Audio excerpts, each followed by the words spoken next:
Né, também dá mais um passo avante. Quando você pega a arma de fogo para o cidadão de bem, faz algum mal para terceiro? Acho que não. Como é que é, pessoal? Aqui é o Sam da Costa com mais um corte do senhor Jair Bolsonaro, ex-presidente do Brasil, no Flow Podcast. Agora, por exemplo, a maconha... É que, pô, o cidadão de bem, é difícil você... Ele pode ter um surto, sim, pode ter um surto, tá? Mas tem uma série de exames para você adquirir sua arma. Quando você fala em maconha, eu não persigo o usuário. Eu nunca falei que tem que prender o usuário. Nós inibimos o tráfico aqui no Brasil. Você pode ver, uma pessoa que fuma maconha, por exemplo. Né? Conheço um monte, presidente. Todo mundo conhece alguém que fuma, né? Ele não fala, mas a gente sente. Tá. Por exemplo, o tempo de reação a um estímulo é majorado. É, com certeza. É majorado. Então, eu e você, por exemplo, já que você falou que você fuma. Não, eu não fumo. Eu fumo nicotina. Não fumo maconha, não. Então você é a favor? Eu sou a favor. Me desculpa aqui, então. Então, você é a favor a liberar. Então, duas pessoas dirigindo. Entre ele perceber um sinal luminoso de perigo e eles dão um golpe de direção para um lado ou para outro, para evitar um acidente, essa fração de segundo, para quem faz uso, pode ser fatal para ele e para terceiro. Pode. Mas, presidente, sim, só pra gente quebrar o gelo aqui, é que o senhor nunca dirigiram um carro pro senhor chapadão, porque esse cara vai andar a 30 por hora. Não, a minha esposa um dia reclamou pra mim, né, porque ela é bastante discreta, né, que quando ela andava em Brasília, ela é obrigada a andar com um carro com segurança, até com a minha filha também é obrigada de segurança, ela reclamou que a pessoa ia a 40 por hora em Brasília. Daí eu falei lá com o João Heleno, siga aí a velocidade definida pelas placas. Aí o pessoal começou a andar a 60, de vez em quando a 40, a 70, daí ela não reclamou mais. Mas assim, pessoalmente, o senhor é contra a legalização da maconha? Se depender de mim, tá, eu veto uma proposta nesse sentido. Se bem que quem faz as leis, em última análise, é o Congresso Nacional. Que eu vetando, o Congresso pode derrubar o veto, não tem conversa, vai ser...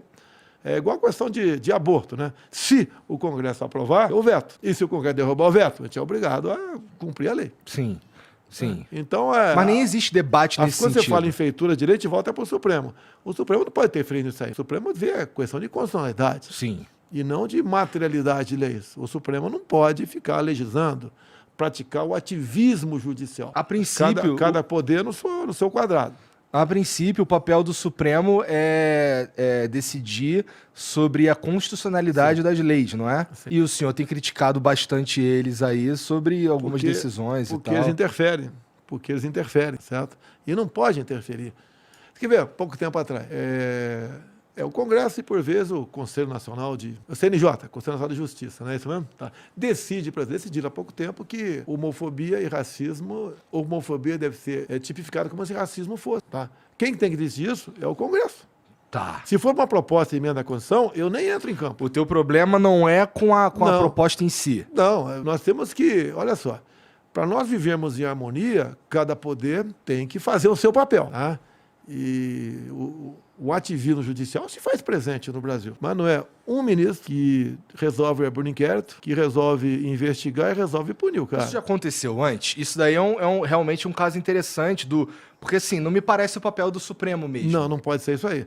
Se você, por exemplo, se sentir ofendido por palavras minhas, você entra na justiça. Você não pode prender o cara. E ficou preso 9 meses, praticamente. Agora, por que eu não entrei em campo nessa questão? Porque o ministro Alexandre de Moraes resolveu dar uma canetada, né, criou a figura do flagrante continuado. Nunca fiz na minha vida, nem para traficante. A Polícia Federal foi na casa dele meia-noite. E daí ele ficou preso 9 meses. Mas na semana seguinte, ato contínuo a prisão dele, a Câmara dos Deputados diz que a prisão era legal. Se eu fizesse qualquer coisa, eu estaria não agindo contra o Alexandre de Moraes, mas contra o poder legislativo. Eu fiquei na minha. Imagino que tenha sido porque o Daniel, ele segundo o STF, ele fez ataques diretos ao STF, né? E aparentemente Mas o que é liberdade de expressão, meu Deus do céu? O que é liberdade?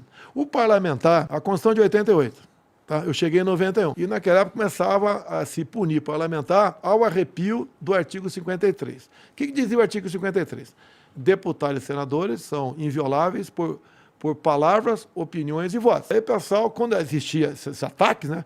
Não, palavras, opiniões e votos, mas tem que ter um limite. Liberdade com responsabilidade. O que o Congresso fez em 2001?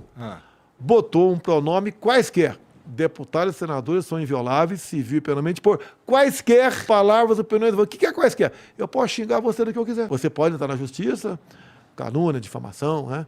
Mas prender nunca. E aconteceu exatamente isso. Tanto é que quando saiu da esfera do Supremo, quando o Daniel foi condenado pelo Supremo Tribunal Federal por palavras a 9 anos de cadeia, a começando em regime fechado, em menos de 24 horas eu concedi a graça, né?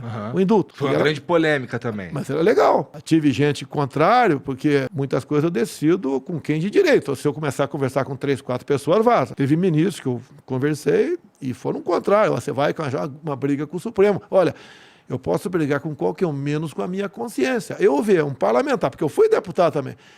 E tem muita coisa que eu batia no passado como parlamentar e outros poderes também. É a nossa liberdade. Você no Congresso, você pode entrar com um projeto para qualquer coisa. Para qualquer coisa. Você inventa lá, eu quero que no Brasil aqui o regime seja tal, paredão para quem não sabe. Você pode entrar com o projeto. O parlamentar, aquela pessoa que tem o direito, né, pelo artigo 53 da Constituição, defender o que bem entender. E ponto final. Se ele fez besteira ao longo do seu mandato, que não seja reeleito lá na frente. Então, errou, no meu entender, o Supremo, tá? Errou o parlamento, no meu entender, quando, por ampla maioria, resolveu manter o Daniel preso, e ninguém sabia quando ele ia sair da cadeia, e depois eu fiz a minha parte. Vamos botar ele no seu lugar, porque um poder não é melhor do que o outro. E a questão da liberdade de expressão é sagrada. Você pode ver, há poucas semanas, se votou uma urgência de um projeto em Brasília, eu entrei em campo contra a urgência. E quase ela foi aprovada, querendo aqui criar uma lei sobre fake news. O que é fake news?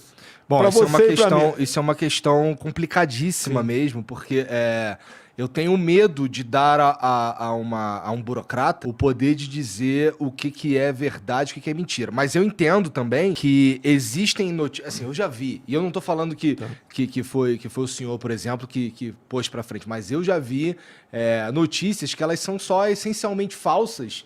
E tanto a favor do senhor quanto a favor do Lula, já vi que existe alguém se beneficiando desse tipo de coisa.